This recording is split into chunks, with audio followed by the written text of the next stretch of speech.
নমস্কার। আজকে যে কবিতাটি আমি পাঠ করব সেটি সৌমিত্র চট্টোপাধ্যায়ের লেখা ভালোবাসা কি।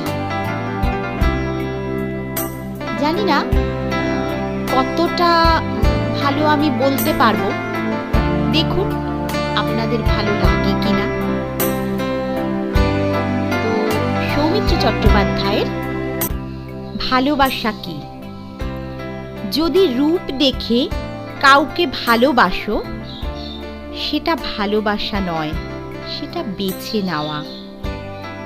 যদি কারো দেহ দেখে ভালোবাসো, সেটা ভালোবাসা নয়, সেটা লালসা।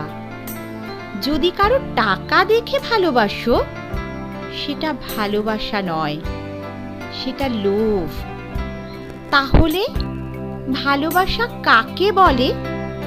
যদি কারো মন দেখে ভালোবাসো, তাহলে সেটাই ভালোবাসা।